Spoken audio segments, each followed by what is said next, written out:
नमस्कार, मैं आरबी सिंह यादव। आप देख रहे हैं मेरा YouTube channel RB Singh Yadav editor. कल हमने इसी समय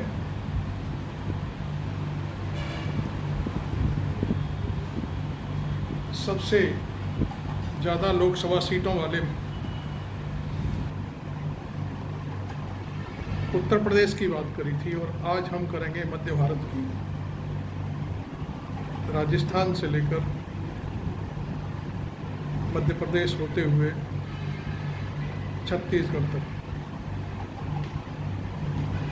हालांकि इन 3 राज्यों में जो चुनाव होने जा रहा है उसके अलावा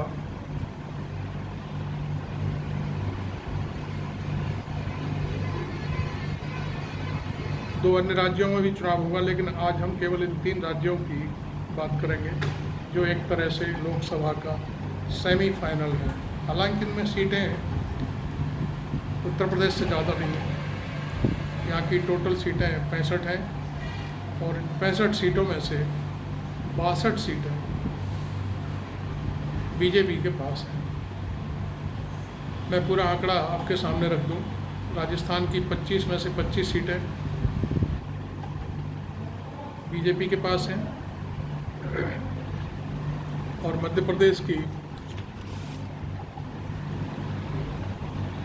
29 में से 28 सीटें और छत्तीसगढ़ की 11 में से 9 सीटें।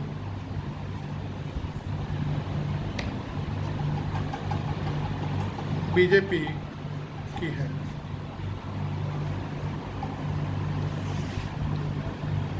ये 2019 की स्थिति है और आज 2023 है। हम समझते हैं इस बीच इन 4.5 सालों में बीजेपी ने बहुत बड़ी गलतियां की हैं। इनमें से पहली गलती मध्य प्रदेश की आपके सामने रखता हूँ। यहाँ कमलनाथ की सरकार गिराकर ग्वालियर के महाराज कहे जाने वाले ज्योतिरादित्य सिंधिया को शामिल किया और उसमें से 17 एमएलए तोड़कर अपनी सरकार बनाई। उस दौर में क्या क्या नाटक हुआ ये सब भारत की जनता के सामने है। एमएलए कर्नाटक में बैठे रहे और जब वक्त आया तो लाया गया। खैर जो भी है, फिर बाद में चुनाव भी हुए और उसके बाद उनमें से कुछ सीटें बीजेपी ने जीत भी ली। खैर वो सरकार अभी तक चल रही है, लेकिन आज हम घुमा फिरा के कोई बात नहीं करना चाहते, क्योंकि आज भोपाल में हमारे प्रधानमंत्री नरेंद्र मोदी थे और उनका मैंने भाषण भी सुना। भाषण में उन्होंने भ्रष्टाचार पर चोट करी। उन्होंने कहा कि भ्रष्टाचार के मामले में किसी भी रूप में और किसी भी ताकतवर से ताकतवर को बख्शा नहीं जाएगा। अब सवाल उठता है कि भोपाल की राजधानी में बड़े बड़े मुख्यालय हैं विभागों के, उनकी दीवारों पर कुछ दिन पहले 50% कमीशन लेने के पोस्टर लग गए थे। ये बात शायद मोदी साहब को मालूम नहीं है। मालूम है तो फिर उनका इशारा किधर है कि आप भी जानते हैं और हम भी समझते हैं। यदि नहीं मालूम है तो उनका इशारा दूसरे लोगों की तरफ है, लेकिन उसका भी एक तोड़ है कि पिछले 9 वर्षों में भारत सरकार में बैठे मोदी जी अभी तक जिनके ऊपर भ्रष्टाचार का आरोप लगा रहे हैं उनको जेल क्यों नहीं पहुंचा। खैर जो भी है, ये एक बात अलग हो गई। उन्होंने पेट्रोल का जिक्र किया। अब देखिए बिहार में पेट्रोल क्या भाव है और राजस्थान में पेट्रोल क्या भाव है, छत्तीसगढ़ में पेट्रोल क्या भाव है। इनकी बातें तो उन्होंने बड़े मुखर होकर के बातें कही, लेकिन मध्य प्रदेश में पेट्रोल क्या भाव है इस पर उन्होंने कोई ध्यान नहीं दिया। अरे भाई मोदी जी, आपका जहाँ भाषण तैयार होता है क्या वो अफसर बिल्कुल बेवकूफ़ हैं? मध्य प्रदेश का भी जिक्र कर लेते। 108 रुपये 65 पैसे पेट्रोल है इस समय मध्य प्रदेश के कई शहरों में। कोई नहीं बता पा रहा है तो आप गूगल कर लेना चाहिए था, आपको पता चल जाता है कि किस शहर में कितना भाव है पेट्रोल का। आजकल तो गूगल सब चीज़ बता देता है, लेकिन नहीं, लिखने वाले भी मोदी जी की बेइज्जती कराने के लिए पूरी तरह तैयार हैं। खैर, अब मैं आता हूँ ग्वालियर। ग्वालियर में भी पोस्टर लग गए हैं। यहाँ पुलिस ने कुछ अज्ञात लोगों के खिलाफ FIR भी करा रखी है, लेकिन अभी तक कोई पकड़ा नहीं गया है कि ये पोस्टर किसने लगाए थे। अब बात यह है कि भोपाल की राजनीति को बदलने के लिए जिन श्रीमंत ज्योतिरादित्य सिंधिया को शामिल किया गया था, उनको लोग अब श्रीमंत और महाराज कहना भूल गए हैं। ये बात तो नई बात बता रहा हूँ। अब लोग उनसे भैया कहने लगे, भैया जी कहने लगे। देखिए स्तर कहाँ से कहाँ तक पहुँच गया है। ज्योतिरादित्य सिंधिया शायद भूल गए हैं कि वो अपने दादी, बुआ और पिता के बराबर राजनीति में कहीं भी स्थान नहीं रखते। उनकी एक बुआ राजस्थान में हल्ले मचा रही है, आज भी उसकी डिमांड है, वसुंधरा राजे। जब राजस्थान में बीजेपी ने उनको हाशिए पर डाल रखा है तो फिर बीजेपी भी हाशिए पर जाने वाली है। ये खैर राजस्थान की बात है। हमने उनकी बुआ की हैसियत गिनाई है। राजमाता के बारे में दुनिया जानती है। राजमाता अटल बिहारी वाजपेयी जी के नज़दीक थी और उनका प्रभाव हमेशा रहा। वो तमाम सीटें इधर से उधर उनके एक इशारे पर हो जाया करती थी। लेकिन अब इन श्रीमंत को तो इनके ही एक ड्राइवर जो मिस्टर यादव थे कोई, वो उन्होंने हरा दिया। अब देखिए इनका एक साथी अभी पार्टी छोड़कर चला गया, कांग्रेस में शामिल हो गया। तो खैर उनकी राजनीति में कितनी औकात अब रह गई है सबको पता है। उन्होंने अपनी महत्वाकांक्षा के चलते राज्यसभा का पद तो सदस्यता तो ले ली, सांसद बन गए और वो एक ऐसे डिपार्टमेंट के मंत्री भी बन गए जिसका बहुत सारा हिस्सा खरीद लिया है। अब इस डिपार्टमेंट की कोई हैसियत नहीं रह गई है। अडानी एयरपोर्ट पर भले ही समोसा 100 रुपये का बिके, चाहे 200 रुपये की बिके, लेकिन आप नोटिस नहीं दे सकते अडानी को। अब कोई हैसियत नहीं रह गई है, क्योंकि सब कुछ ऊपर से चल रहा है। हो सकता है मेरी बातों का किसी को बुरा लगे, लेकिन हकीकत यही है। अब बीजेपी भी इनको ये देख रही है कि इनका अब क्या अस्तित्व रहेगा, क्योंकि जिस ज्योतिरादित्य सिंधिया को गृहमंत्री अमित शाह लेकर आए थे, उन्हें बंडर बॉय कहा करते थे, अब उनकी पार्टी उन्हें ब्लंडर बॉय कहने लगी है। ये इस तरह की चर्चा है। ग्वालियर और भोपाल मेरा आना जाना रहा कुछ दिन पहले, सारी चीज़ें सामने आई। मैंने ग्वालियर, शिवपुरी और गुना, झांसी इस इलाके में काफ़ी मैं घूमा, देखा तो सड़कें खुदी पड़ी हैं, कोई विकास नहीं हो रहा है। ग्वालियर का भी हाल यही है, जगह जगह भारी परेशानी है लोगों को। इसीलिए तो जिस ग्वालियर नगर निगम पर हमेशा बीजेपी का कब्जा रहा, आरएसएस का गढ़ कहा जाता था राजमाता के रहते, उस नगर निगम का मेयर अब की बार कांग्रेस ने बना लिया है। तो मैं समझता हूँ कि ये कांग्रेस की बढ़ती लोकप्रियता है।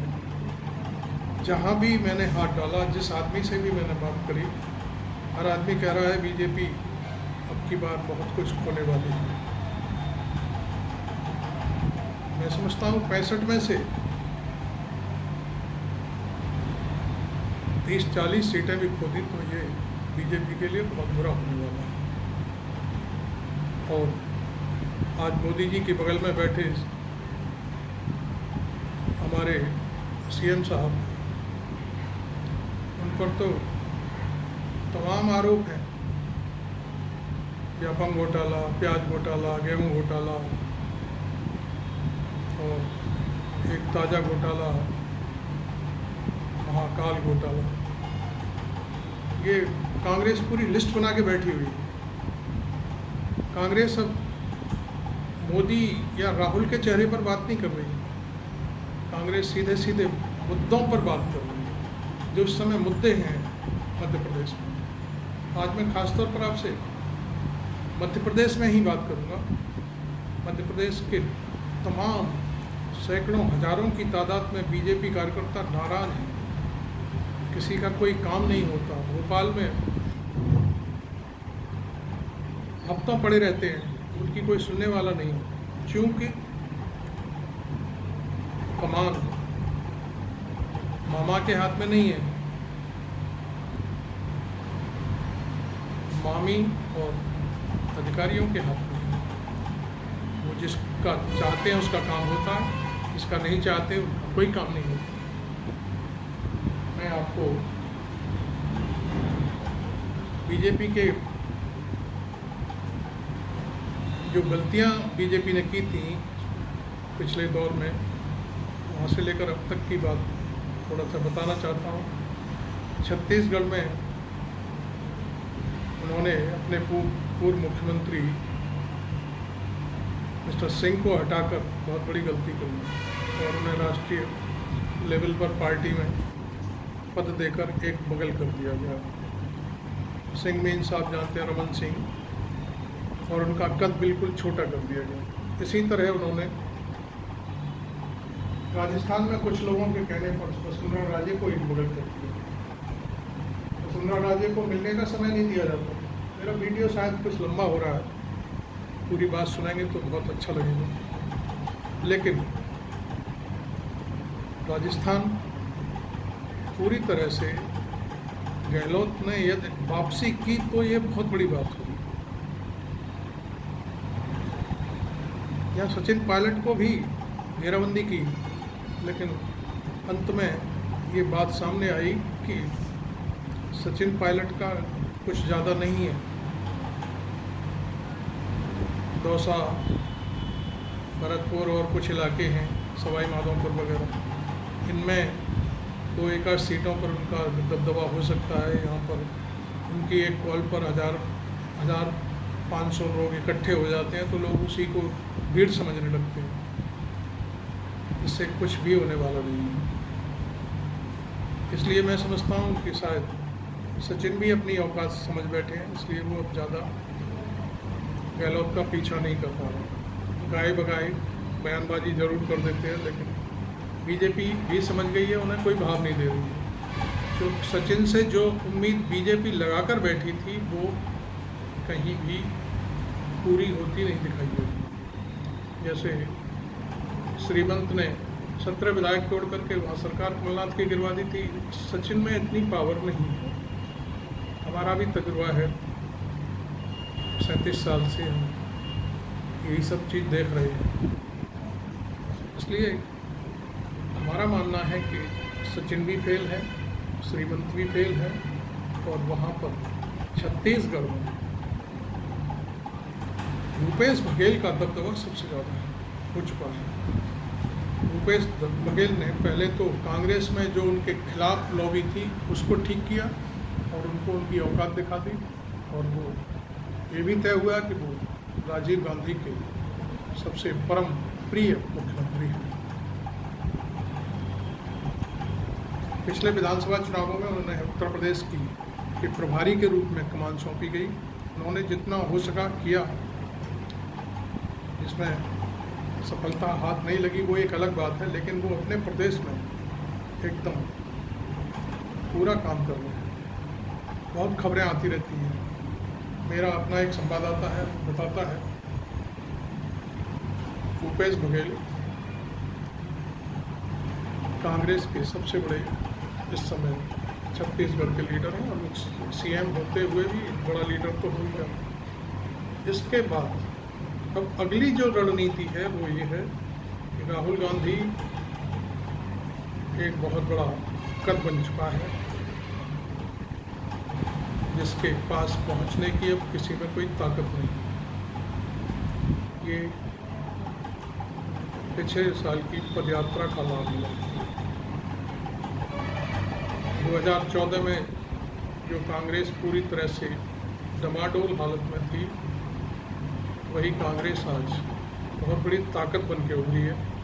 कर्नाटक और हिमाचल प्रदेश इसके बहुत बड़े उदाहरण हैं। और जहाँ अब चुनाव होना है वहाँ भी रोज़ाना सैकड़ों की तादाद में लोग पार्टियां छोड़कर कांग्रेस में शामिल हुए। मैं समझता हूँ